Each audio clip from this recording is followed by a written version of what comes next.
All right, ladies and gentlemen, welcome back to a brand new edition of Pod by the Bay, proudly presented by Homefield Apparel. Make sure you go to homefieldapparel.com and you 15% off your first order. And guys, we kind of teased it in the Discord over the last week, and then they dropped some absolute fire merch over the last week. Make sure you check that out.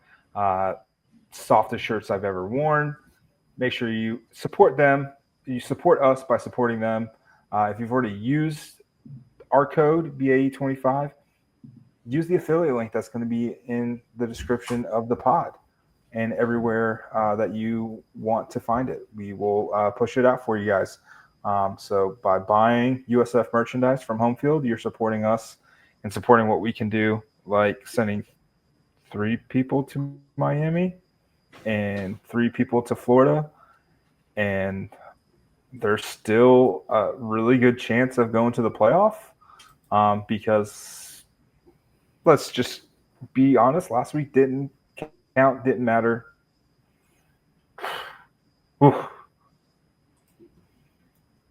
But I guess we should talk about the game last week, guys. Your South Florida Bulls ran into a freaking buzzsaw. Miami is really good. At 49-12, it got out of hand early for the Bulls, and then it rained, and then there was a delay, and then it was just a cluster since then. Seth, is there anything that you can take away from this game last week against the Hurricanes? I think the one thing that would be a positive, and it's pretty good through 3 games. So, like, your biggest issue on defense the last 3 years, or really, last 3-4 years, has been explosive plays allowed. So far through 3 games, they're much better. And against Miami, Miami only had a 6% explosive play rate. Now, they didn't need a lot of explosive plays because they just kind of chunk, 10, 15-yard chunks down the field a lot of times, or, run for 5-6 yards to carry. So you didn't need a bunch of explosives, but you also didn't give up a bunch of explosives, which in the past, they were just getting shots over the top. You gave up a couple, but on a few of those, you were in really good position, and those guys just made a play. If you watched the film room last week, this probably wasn't a super shocking result. Because as you're going back through the Florida game, you see, okay, there's a lot of guys open for Florida, but the quarterback's missing them. And I said Carson Beck's a little bit more experienced. He may hit those open guys, and he did. So nothing too shocking. That's why I think I picked the over last week, because I thought Miami would be able to score. I thought USF may be able to get some over the top, and they did, but they just couldn't finish out all their drives. So, wasn't crazy unexpected, I don't think, but definitely feels a little down, but you got to look at it, I think, as a 3-game sample, not just last game. If you look at it over the 3 games, you're 2-1. Didn't really expect that to happen, so you got to be happy. For me, on my side of things, like, this was the least shocking thing that I think I'd seen in a while. All things considered, like, this Miami team is very good, like elite good. And when you look at what happened last year when USF and Miami played, you can kind of you'll start to paint that similar picture, right? Similar scoreline and everything like that. And then you go down the details and you're like, okay, no, this was now a Miami team that saw what happened to them late in the year and said, we're going to fix that. Their defensive coordinator, who the name is escaping me, clearly had a just all-out approach to, we're going to gang tackle the hell out of everyone going forward. And that was what Miami did defensively. And then offensively, man, they're so methodical. Some of those plays that they were making, you just have to tip your hat to. And 6 or 7 chunk yard runs, 10 to 15 yard passes, clean pockets. USF got their turnovers and got their explosive opportunities defensively, but like, that's a team that's predicated on we're not going to let those things negatively affect our team because we're just going to be able to hawk tie. And friend of the blog, Jamie, probably put it best. The second that USF beat Florida, they lost to Miami. There was no foreseeable way that Miami was going to just go sleepy mode on this. Like Florida, maybe they could have. You know, you can talk about that as many times as you want, but USF went in there and won one way or another. But like a 2-0 USF team that had beat 2 ranked teams, there's no way on God's green earth that Mario Cristobal and his coaching staff were going to do anything except absolutely lay the hammer down for 60 minutes straight. And they did. And that, you know, that happens. That's okay. You're 2-1 for a reason, though. You're in the driver's seat for a reason at this point. I mean, it's pretty clear, right, that like this is the ideal scenario. Obviously, 3-0 would have been great, but like you had 2 in your pocket already. Like, who cares at this point? You're now moving into the quote unquote easier part of your slate. You have South Carolina State coming up this week. We'll get to them in a moment. You have your bye week, and I believe the next game, Charlotte, on a Friday night at home. I mean, you're staring at 2 wins away from a bowl game. And you're halfway through the season. Like, can I just say, I think 2-1 is better than 3-0. Like, don't get me wrong, being undefeated would be absolutely amazing. This is one of the most insane takes I've ever heard. No, I do want to hear the rest of it. Right. Don't get me wrong. Do not get me wrong. Like a perfect season conference championship, like that's unreal. 3-0 in that schedule would have been the most unreal thing ever. I would have put this on record. I would have had heart palpitations every single game from now on. I like that game went final. I kind of was like, we're not going to go undefeated, and that was kind of like. Acceptance finally like hit. Like it was a big sigh of relief. That's some real trauma issues. Someone in Discord, Seth, I think it was you. You were like, "Man, if we beat Miami, that UAB loss is gonna hurt." that played in my head constantly. I might have been on the show last week. Yeah. Oh man, yeah. I think that might have been the Ponderosa. Listen, it's one of those things like. Miami was clearly the best team that USF has faced, and they will face this season. Like, that's a national title contender, like no doubt. Carson Beck looked phenomenal. They've got the weapons for days. Their offensive and defensive line was insane. Ruben Bain is like a day one guy. Like, I think somebody could get their back end. That's what I'm kind of interested to see if somebody can kind of get them, but they're so good up front. Yeah, they may not have time to. You like a better offensive line. Maybe you can get them. USF won vertical on them quite a bit. Yeah, which I think was the other kind of good sign for USF. Yeah, Chaz Nimrod, 4 catches, 128 yards, a career high. Like even early in the game, I know. I think it may have been the first or second field goal drive. Chaz got behind the defense for like a 43-yard gain, 53-yard gain, but the right tackle got absolutely blown up, and it was Byron rolling to his left, smoke, flicking the ball down the field for a decent chunk. Like that, you're just not going to see that maybe ever again this season unless you're like in the playoff. I think maybe Tulane can do something like that in the conference championship game. Memphis isn't really built like that. North Texas isn't really built like that.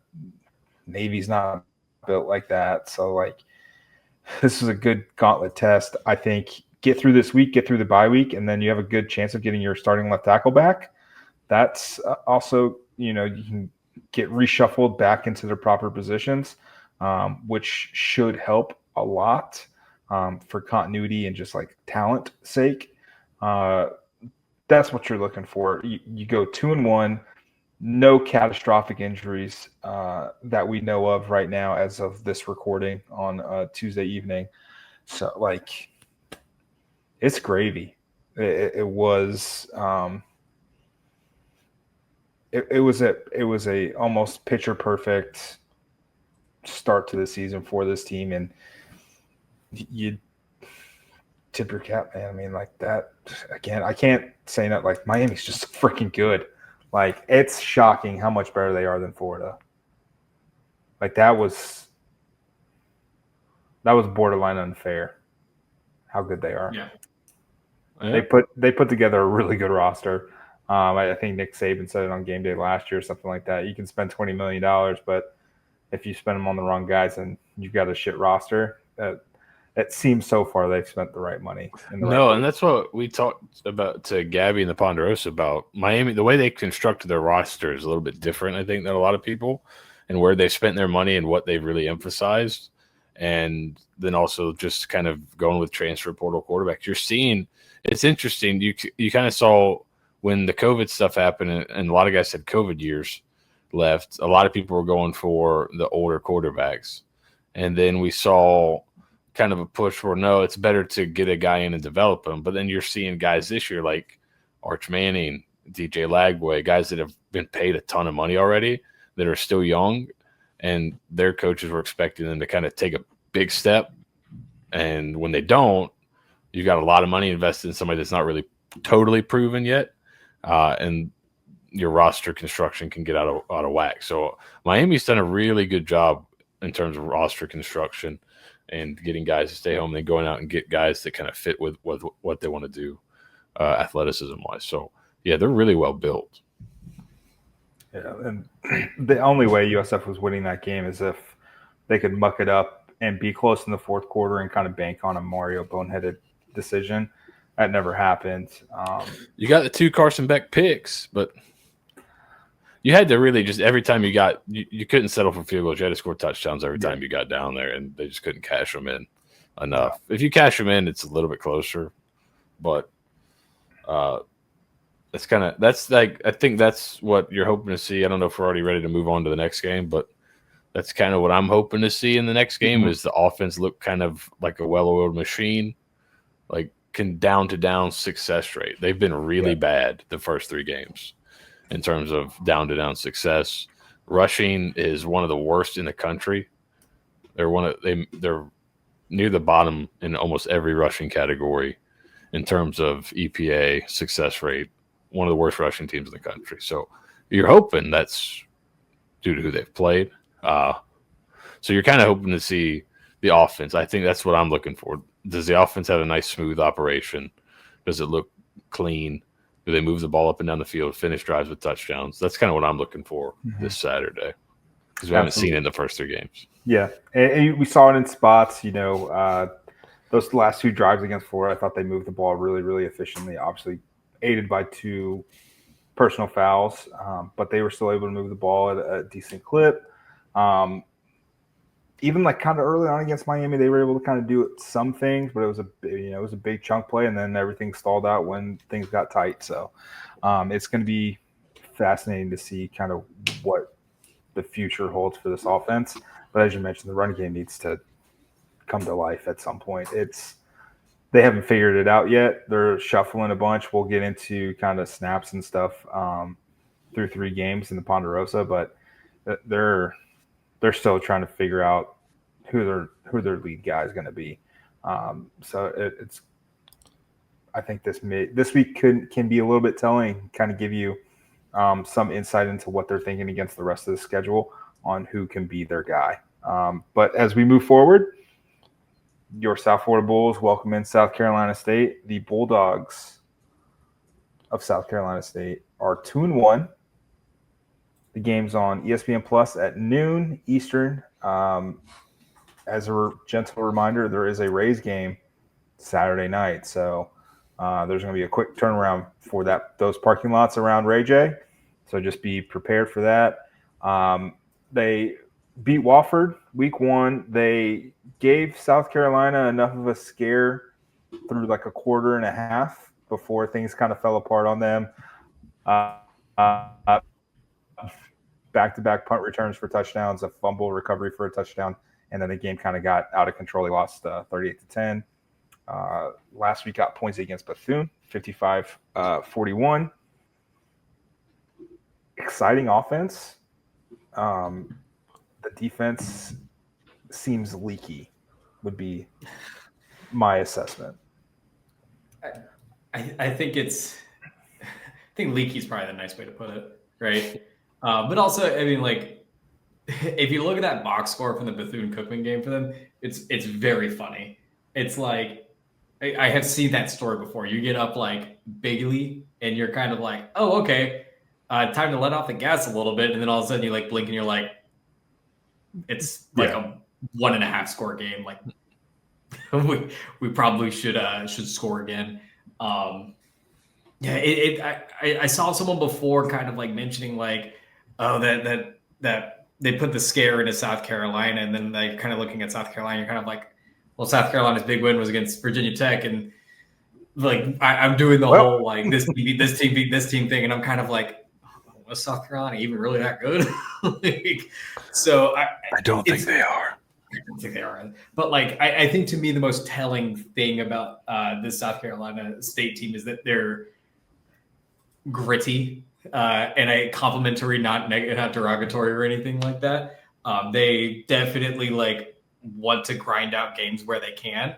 And they're not just going to like lay down and roll over like they did a couple of years ago when USF played South Carolina State. So I don't think that this is necessarily like a cause for like an FCS over FBS, but also at the same time, I'm kind of like, all right, you still have to prove it. You still have to go out there and basically did what Miami did to you, but to South Carolina State. Like that's the ideal situation here, right? You control the game. Sure, they get their points. Everyone's going to get their points. We're that kind of team. But you win big, no one's going to care anyways. So just find a way. You mentioned that 2019 game. The Bulls won 55-16. They forced a program record 8 turnovers, recovered a program record 5 fumbles, and Jordan McLeod in his first career start lit them up. I think he finished the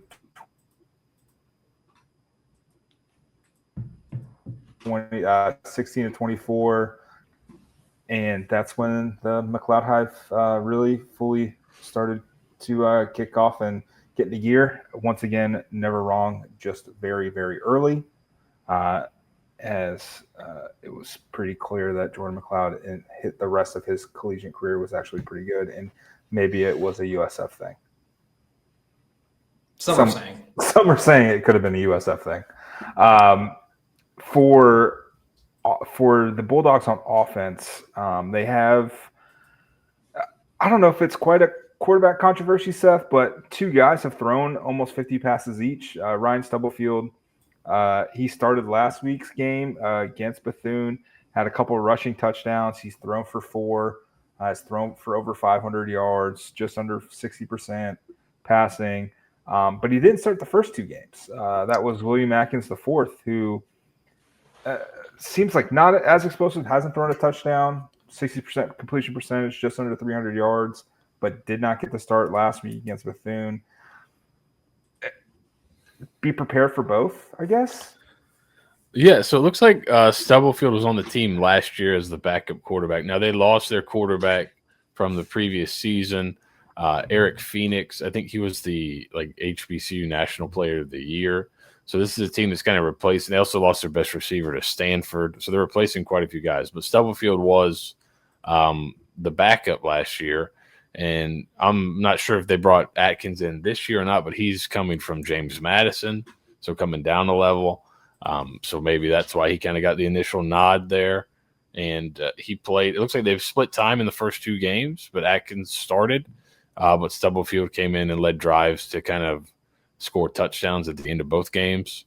So I think they kind of decided, all right, he led us on the touchdown, our only touchdown drive against South Carolina, and he led us on a nice touchdown drive against Wofford, I think, to win the game because I think they won 16-15, right? So I think they decided to roll with him, and it paid off last week. He played really well. I think he was one of the conference kind of players of the week along with a running back. What's his name? Mason Pickett Hicks, who's a freshman, little scat back. He's like 5'8", 160. So probably pretty explosive, I would imagine.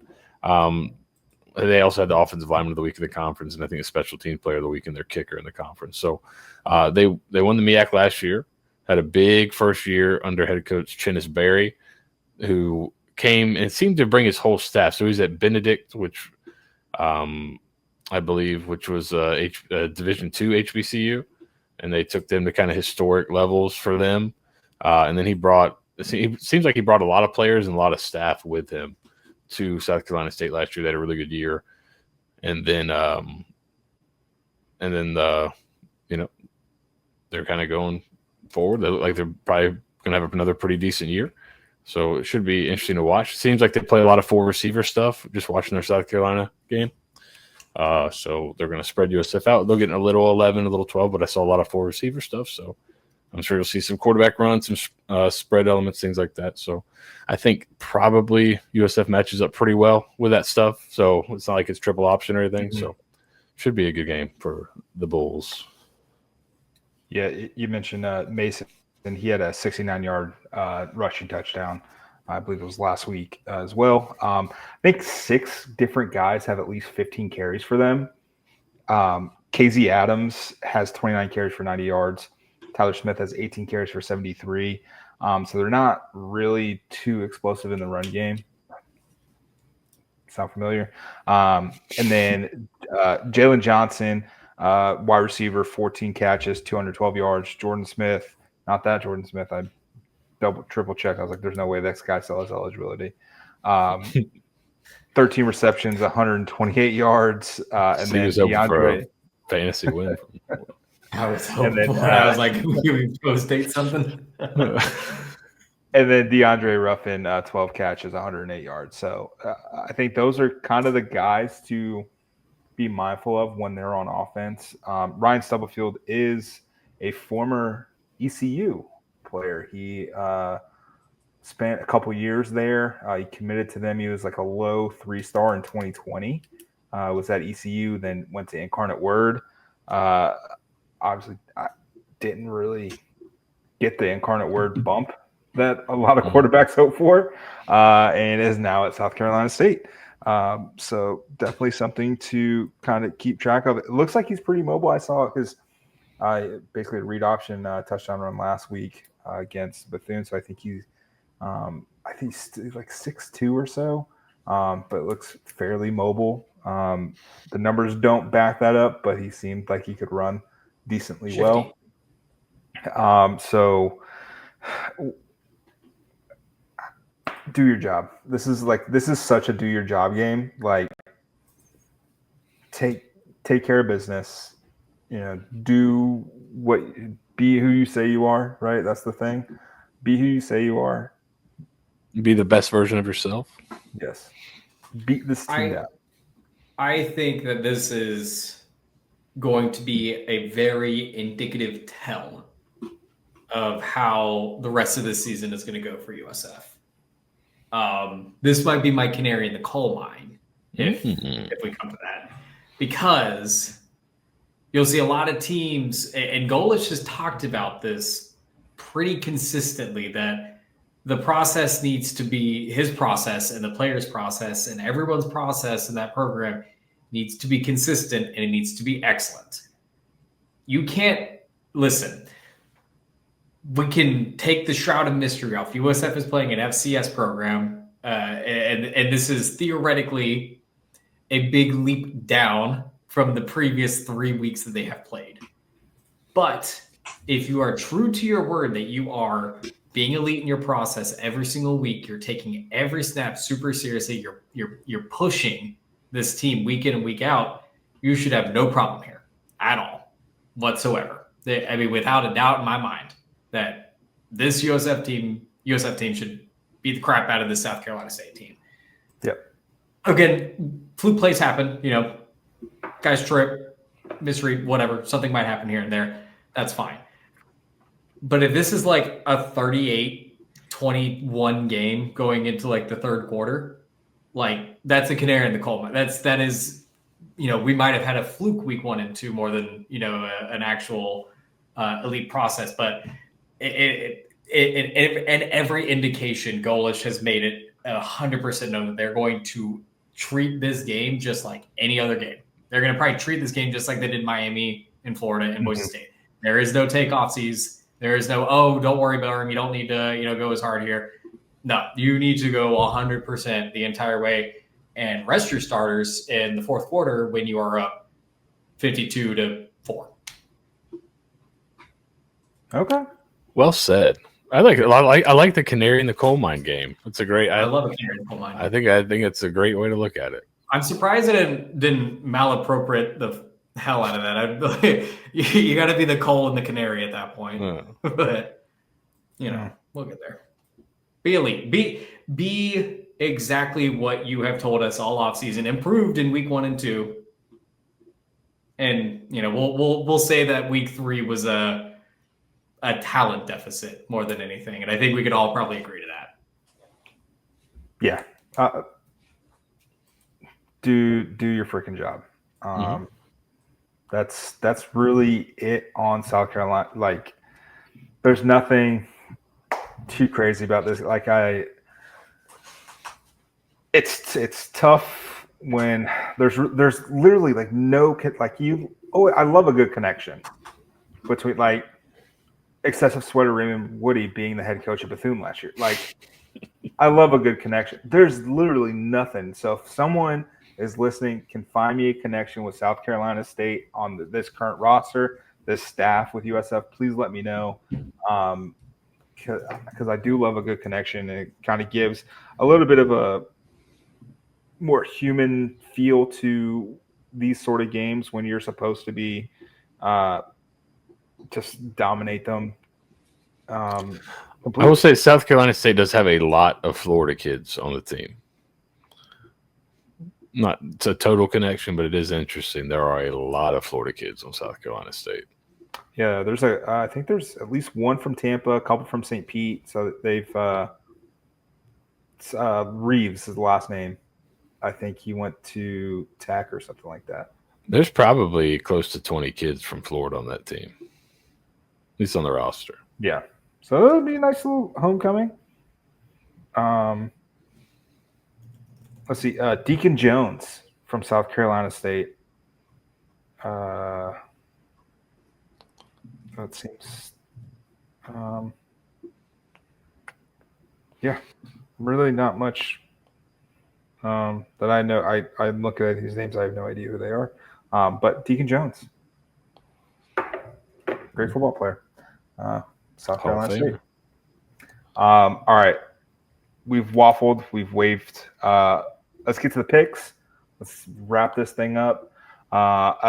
Quick look back at Miami. Seth, you hit the over 56.5. I whiffed on USF plus 17.5.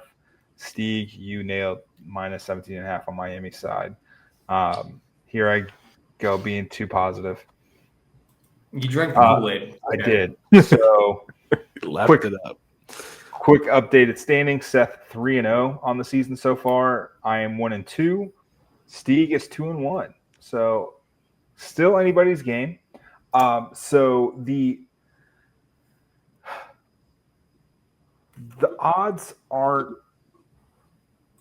There's no line. There's no line. Yeah. And the more I'm looking at this, I'm on Vegas Insider. I don't know if it's like a great site, but there's no line on Hard Rock. There's no line like on Action. So I'm going on Vegas Insider. Unabated's got nothing. So Unabated has like every book, even offshore books. Not a single one has a line on the game. So honestly, like, I think this may be the line from 2019 that I'm looking at from Vegas Insider. It's fun.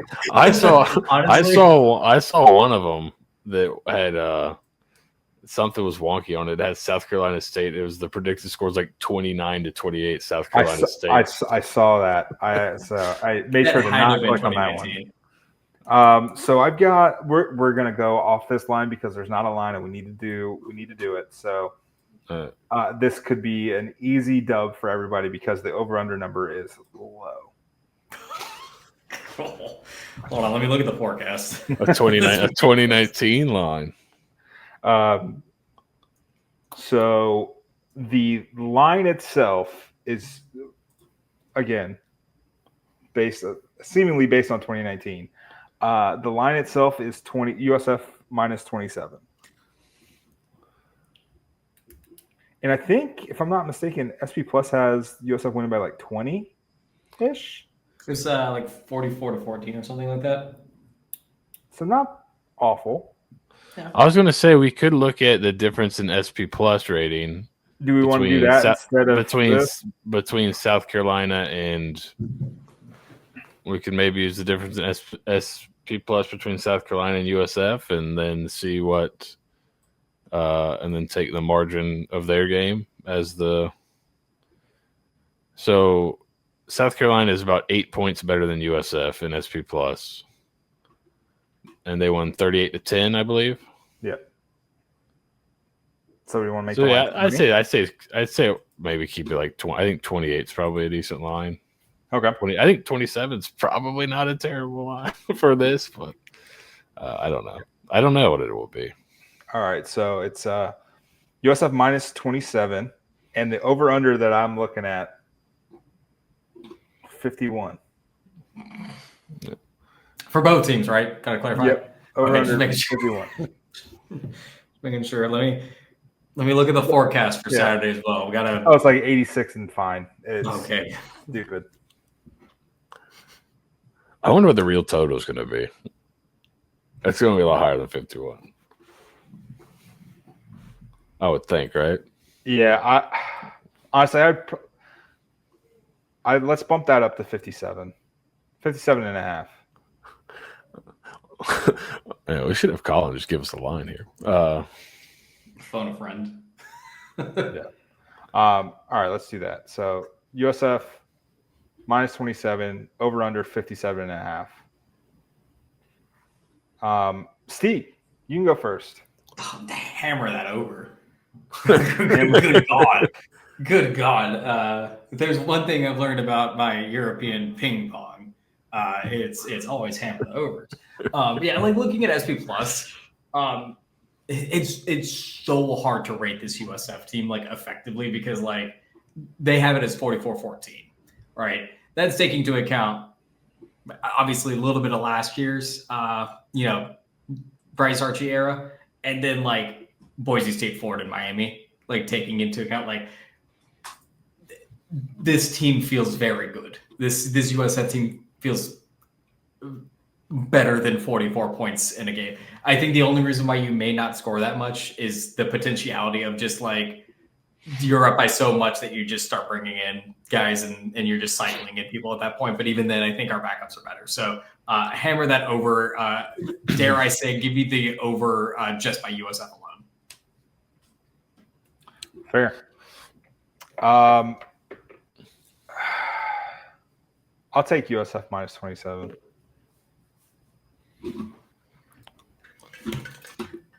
I think they're gonna let out some frustrations. I don't know if you guys have seen those Instagram reels of I almost positive it's a Florida fan who's just like taking my frustrations out and CFP 26. It's like 256-3 against like LSU and USF after the last couple of weeks. I think there's some big potential for that. Yeah, Golish didn't sound not like I can't even think of a word that described how pissed Golish sounded in that post-game press conference. Like pissed is not even close to how he felt. So yeah, I'd take USF to cover 27. Last year they beat Bethune-Cookman by 45. Beat a bad Southern Miss team by 25. I think this team's better than last year's team, and I don't think South Carolina State's defense is very good. So I think the tempo will get to them. USF's defense doing a good job not allowing explosive plays. I think that's South Carolina State's only chance to move the ball consistently. Let's give me the Bulls to win big. And what's nice about the Alex Golesh era is when they win big, it's usually really big. So Real big. It can run out. It can run out on you real fast. So yeah, I think the over is probably a good play as well. Super interested to see what this gets set at. Yeah, that'll be fun. The line should be at what, Friday? I would assume It's usually later in the week. Yeah. FCS games, man. I tell you what. Do they not know that we record on Tuesdays? No consideration. None. All right. I mean, that's it for Pod by the Bay. Make sure you guys use BAE25 for 15% off your first order at homefieldapparel.com. Again, they've got some really awesome merch out over the last week or so. Got some hoodies. It's getting to that season, guys. It's hoodie season coming up, so make sure you guys use it. I appreciate them supporting us and everything that we do. Have fun, enjoy yourselves, hydrate at nooner on a Saturday, guys. Kegs and eggs. Have fun. Go Bulls. Go Bulls. Go Bulls.